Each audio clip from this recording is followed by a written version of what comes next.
Uncell, Episode 9, You're Going Down. A Sonic the Hedgehog OC and non-canon alternate universe fanfic. It's now June 19th near 6:30 a.m. and the train leaves at 6:30 a.m.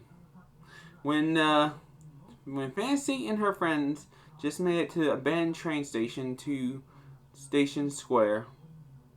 This is the camp of their operation, since they are now packing up their stuff and along with the Mobians in the cages to the front of the train. While they are doing this, Fantasee and her friends come up with a plan as they are hiding in a bush near the train station. Alright, do both of you have a plan before I tell you my plan on how we can approach this? No. Both. Hey, Tony and Hazel. Understandable. I do have one, since we've been running and sneaking over to this abandoned train station. So here's the plan. Fantasy then looks to her right at Tony to tell him what to do. Tony, I need you to protect Hazel at all costs. No matter what, you can still fight off the guards here and there, but I need you to not fight Cavier, since I'm going to get his attention to the back of the train by taking down a good portion of his guards and henchmen. Once he leaves through the door into the next train car away from the controls, you disconnect the cart so that way he can't get back to the front before we hit the separation section of the train tracks. Fantasy then now looked at Hazel to her left to tell her what she needs to do too. Hazel, once Cavier and all of his friend guards and henchmen are in the back of the train while Tony's doing her part, I need you to lockpick the locks on the cages as where the Mobians are locked up and free them. Also, let them know that they are safe and stay in the compartment while you go to the front. I need you to make sure you can hit the brakes at the right time before we completely stop at one of the train stations in Station Square. Fantasy then turns to both of her friends to confirm the plan. Are you both ready? Wait, Fantasy, what are you going to do? Hazel asked before going with the plan.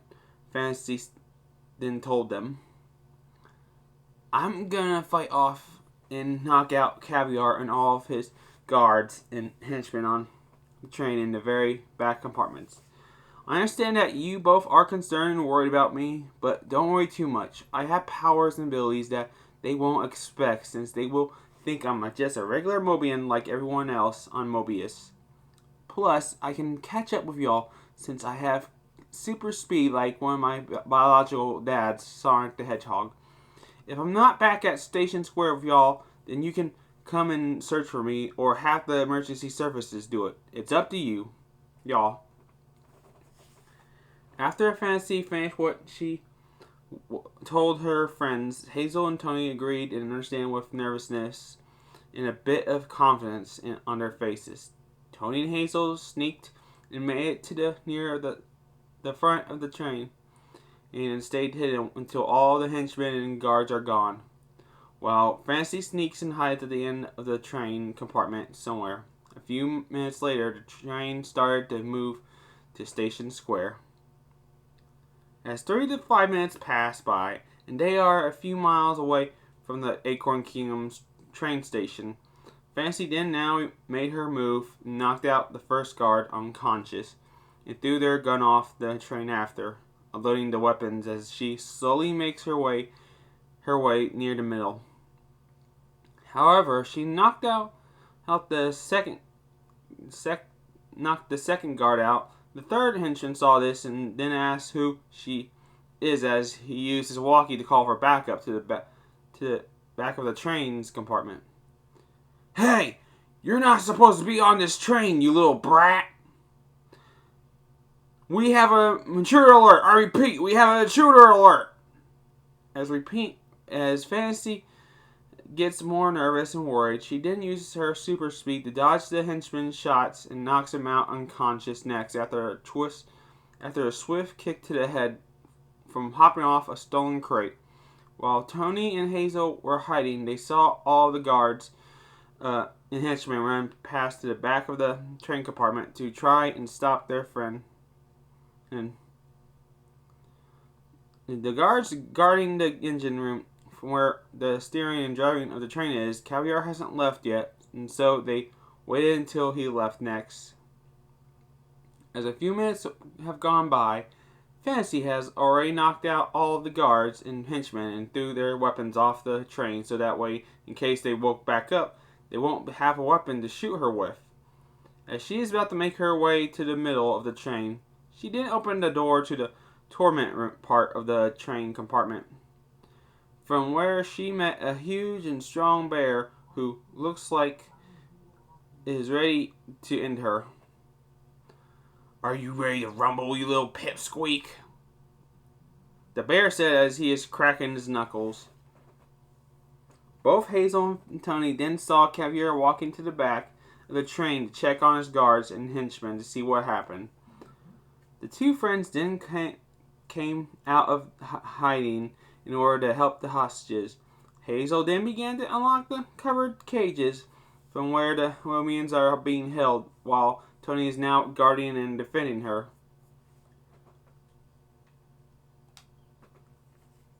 While they are doing that, Fantasee then got pinned to the floor as she was laying on her back from the bear's punches, and now he has his boot on her chest to keep her pinned. He then has a cinder block that he's holding in his hands over his head as he's about to slam it down on her head. The bear then told some memorable words to Fantasee before ending her. "I do not take pleasure in hurting children of any age, but I do like the feeling of satisfaction of beating people up, entering in to their deaths. Remember that Hammer the Bear has defeated you in a hand-to-hand boxing / wrestling match. Also, wherever you go, tell them that I sent you." As Fantasee closes her eyes with terror and fear of dying now on her face, Tony then disconnected the middle train compartments from the front three compartments of where the hostages and dining area is. The middle and last train compartments then shook as the train hit a rocky bump on the track and have Hammer tumbling back with the cinder block over his head. His sawmill from where he slices up his victims then powers on as he falls on his back into it, which slices through his chest and slices his heart in half as he then drops the cinder block. He was in so much excruciating pain that he couldn't scream, and he tried to get up, but he was losing so much blood quick that he lost conscience and died. This experience extremely terrified and disturbed Fantasee as she just watched someone die in front of her. While shaken up from what happened, she mustered the courage to get up, turn the machine off, and close Hammer's eyes, all while she was trying to process what just happened in a moment. She then took some deep breaths and let herself know to get back on the track since they have to bring Cavier to justice next. As Fantasee exited the torment train compartment, she then saw that the sun was beginning to rise to her left since it's now 7:12 a.m., which turned out to be a very beautiful view to see as she disconnected the in-train connection to the middle one so that way it can stop and no guard or henchman can interrupt their confrontation if they wake up. However, she was met with Cavier the dog that is a yard away from her in one of the open shipping compartments that's on the outside now. Cavier did saw that his friend Hammer, the bear's dead body laying backwards on his table saw, which went through his chest. Believing that Fantasee killed him in cold blood, he then said this to her before beginning to fight her in hand-to-hand combat. "You're gonna pay for this, you little runt. You took down my guards and henchmen, you foiled my plans to destroy Station Square almost, and now you killed my crime partner and friend. You ain't gonna be in the hospital with your idiotic aunt. I'm gonna put you 10 feet in the ground, kid. Fantasy then cracks her knuckles and gets in a fighting stance and says to Cavier, "You're going down." Cavier then threw the first punch at Fantasy, which then Fantasy then dodged and punched Cavier in the stomach, which made him stumble back a few feet. Fantasy then tried to sock him in the face, but he blocked her attack and kicked her in the stomach and punched her in the face. He tried to hit her a third time, but she blocked it.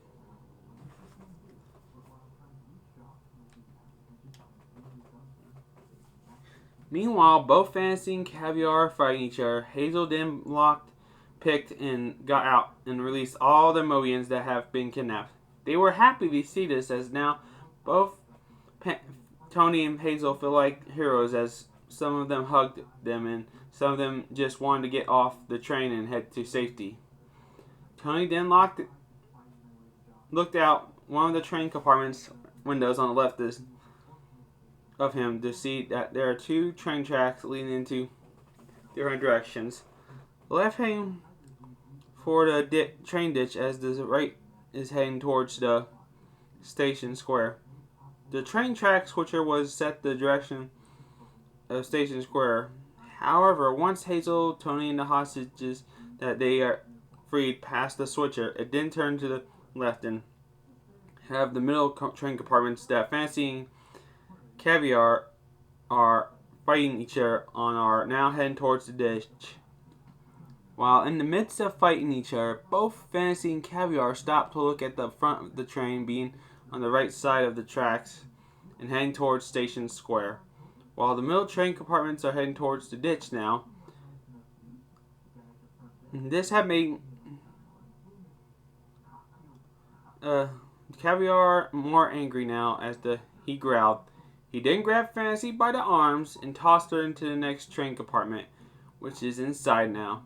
His reaction and actions were so fast that she barely had time to quickly react to dodging or counter his grapple on her. As the train is near the ditch now, Cavier started throwing hard punches towards Fantasy, hitting her blow after blow after blow and after blow. Fantasy then now has a black eye on her right eye, and she's bruised and hurt all over, along with feeling blood spill out of her mouth a bit. I was about to execute my perfect plan of getting rid of Station Square along with Sonic and his friends until you came along with yourself and your friends, you brat! Cavier said in an angry and frustrated voice as he is kicking Fantasy in the side right stomach now. After he finished kicking her, he saw where his pistol landed and decided to go pick it up and finish her and her friends off too. For whoever is in the front train compartments, as he was about to pick up his gun, the train compartments then now derailed into the ditch, and the train compartments went down a slope and went up another one a bit from one end and the other end, or mostly near the middle upper half of the ditch wall. Until all 7 compartments are now stopped, both Fantasy and Cavier have fallen out of that train compartment into the open with the 2 outside train compartments. The one they both land on was just carrying cargo in crates, while the next has a nuke that's being held in place still by one strong chain of it, hanging over and pointing down at the compartment that it was at. Cavier then got back up to his feet while being injured and picking up his gun to go and finish Fantasy off, when he saw 7 colorful emeralds shining brightly around her unconscious body. They then started to float and spin around Fantasy slowly, but surely faster, while lifting her unconscious body. This then confused Cavier, as he's trying to figure out what's going on now, as he has his pistol in his hand and lowered from the extraterrestrial scene.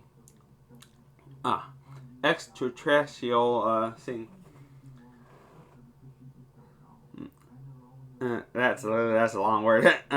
They then emitted a very bright yellowish gold light after entering her body in the process of floating her up. Cavier then covered his eyes to make sure he didn't get blinded by the light. The yellowish gold aura then shot up into the sky as it can be seen from miles away from the scene. Even Anton and Bonnie DeCoulette can see it outside the wide hospital window of the room that Sally Acorn is being treated in. Cavier then slowly uncovered his eyes since the train light from the power of the 7 Chaos Emeralds have dimmed more and more down to see that the emeralds have an effect on Fantasee. As her body has turned to a yellowish gold color, her clothes and eyes stayed the same as Fantasee opened her eyes while floating in the air from 5 feet off the ground. Her injuries have also been healed too as well, as she stares at Cavier with a mad look on her face.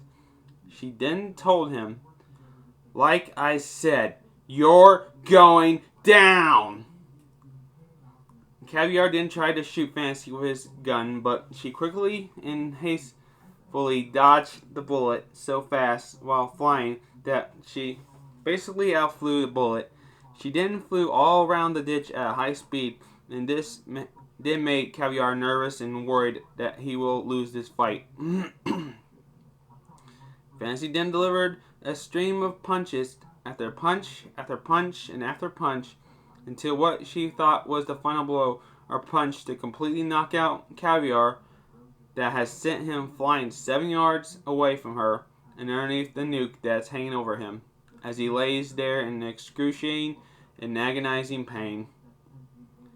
Fantasee then got out of her super form and said this as she passes out unconscious from the pain she's feeling from the punches that Cavier delivered to her earlier.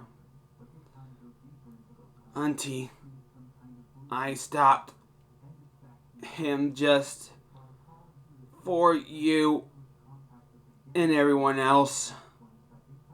As she was about to face plant to the middle ground of the outside compartment after getting on her knees as her eyes closed, a familiar robot that looks like Sonic that's rusted has come to her rescue to stop her from falling down completely. He then puts her on his right shoulder as he is about to speed out of the ditch and back to Acorn Kingdom to the nearest hospital. As he was getting ready to speed off, Cavier then slowly stood up halfway as he is lying on the ground above the nuke. He then picked up his pistol with all his strength left and then pointed it at Fantasee's unconscious body to end her. However, when he fired the bullet at her, Metal Sonic then quickly and hastily used his closed left hand to ricochet the bullet off his backhand as he turned to look at Cavier with a mean look for a second. This threw him off as he didn't expect a robot that looks like it has been lost for centuries or years to do that to a bullet, since he thought he was defective or broken. Metal then went up and out of the ditch at a high rate of speed as the bullet is ricocheting off metal around the ditch here and there from the train and its supplies. As the bullet just hit and detached the last chain that was holding up the nuke from falling, it then began to fall towards Cavier as he screamed, "No!"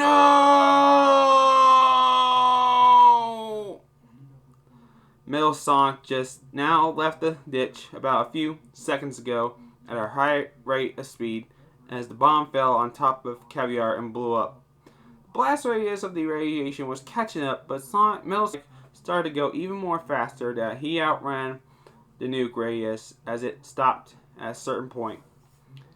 He then kept his speed as he